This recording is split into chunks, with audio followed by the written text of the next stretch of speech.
Alright, wanted to show you guys how to hook up one of the little box trucks from the rear. We typically tow these from the rear because they're a little too small to tow from the front. You don't have to worry about height on these or anything because they're only like 11 foot tall. So you raise them up a foot, you're still only 12 foot tall. These are gonna always be Chevys or Isuzus, or sometimes they're UDs. I haven't seen a UD in a long time though, but some of the old ones are UD. So look back here at the lift gate, and that solid bar that the lift gate attaches to is welded to the frame. As long as these box trucks are empty, you won't have any problems towing it from that bar right there. That's the anchor point for the lift gate. So if it can lift a pallet and a human and a pallet jack up and down, it should be able to hold this truck. This truck only weighs like 12,000 pounds. So you those brackets right there that are welded to it, we kind of want to get our forks in between them. That way it doesn't slide back and forth across here. And another thing to look at on these, you don't have to worry about air suspension or tying up the axle so it doesn't drag or anything. These are leaf springs. They don't even have air brakes, so that's a good thing. We don't have to mess with that. But if you look at the back side of this bar, sometimes there's hydraulic hoses that run across the back side of them. You just got to be aware of that so you don't pinch them with your forks or your chains when you chain it down. But anyway, and it kind of depends on what size bar that has on it, whether the forks are going to fit or not. This one, the standard fork should work, your 3-inch forks. Sometimes you got to use the wide ones. There we go. Having a little issue with this one getting caught.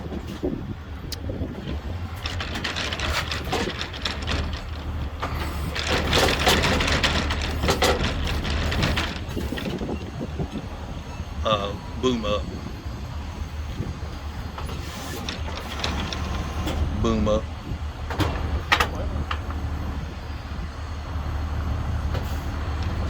Alright, now what we want to do, whoa, let's get the tires back on the ground. We want to leave the tires on the ground.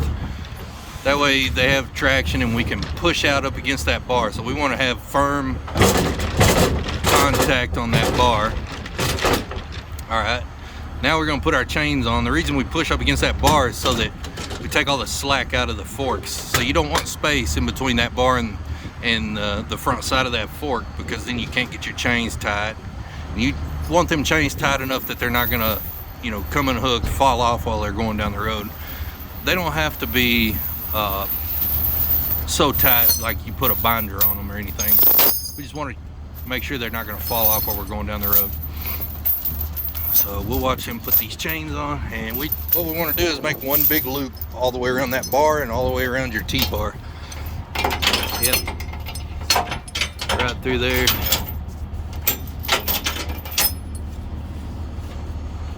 All the way around and come back through this hole. Yeah, let's go through that hole right there.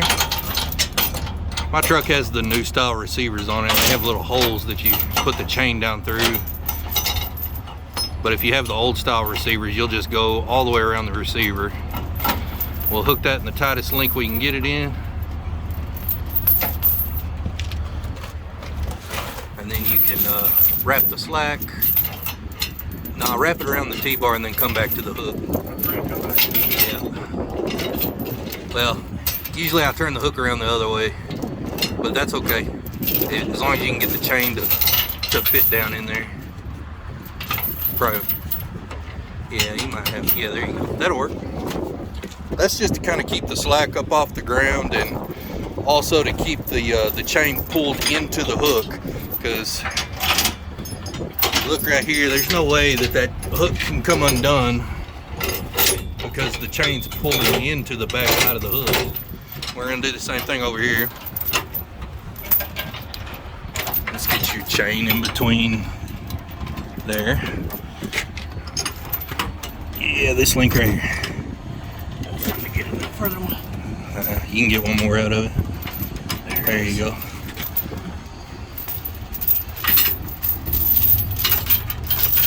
That's not gonna work. We need to pull the chain that way since you got the hook turned this way. Yeah. So take this and go that way with it. And then, Yeah, just wrap it around there and then come back to here. If you can get that link in there like that.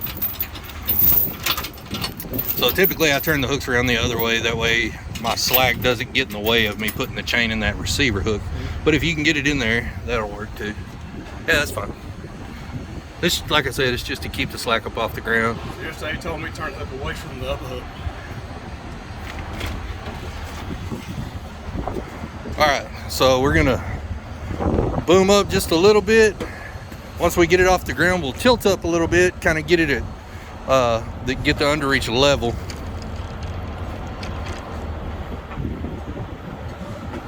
Alright, see if the chain's tightened up whenever he tilted it. And anytime you change the angle of the T-bar to whatever you're hooked to, your steer axle, rear axle, whatever, when you change that angle, it's going to tighten those chains up. So let's boom up a little bit more and get it about a foot off the ground, the tires about a foot off the ground, about like that, and then we'll pull it in and leave it sticking out about 1.5 inches. That way our T-bar's not locked to the underreach. Yep, that'll work.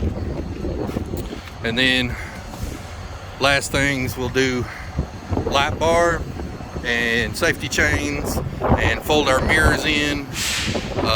Check this truck for damage, make sure the roof is not peeling up or anything, because you pull a box truck backwards, it's the roof peeling up, like they backed into a tree or something like that. It will actually peel off, it'll catch air and peel off going down the road and hit a car, and then you're fucked. So we don't want to do that. Light bar is important, safety chains are important. Fold your mirrors in, that gives you more clearance. You don't have to worry about running into a car. And yep, just wanted to show you guys that. I know a lot of people ask me about towing box trucks from the rear. I don't recommend towing full-size box trucks like this 26-footer over here from the rear unless you know exactly where you're going. You've done that route several times where you know there's no bridges to hit, and make sure you tie up your axle if it has air ride. Make sure you drop the suspension and tie that axle up. That way it'll give you more clearance and you don't have to worry about ripping the airbags or anything like that. And you leave that one about 6 to 8 inches off the ground, you'll be fine like that. Even if the tires touch the ground, you know, it's not going to be that big of a deal. You're going to have height issues if you have it higher than that. But yeah, I don't recommend towing them from the back unless you get really comfortable with your route and you know, you're good at it, you've been doing it long enough, you know what to do and what not to do.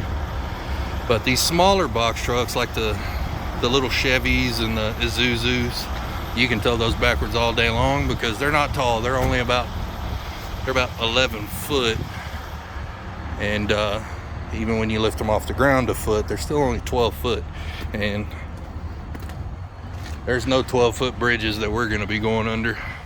So just wanted to show you guys that. Hope this helps you guys.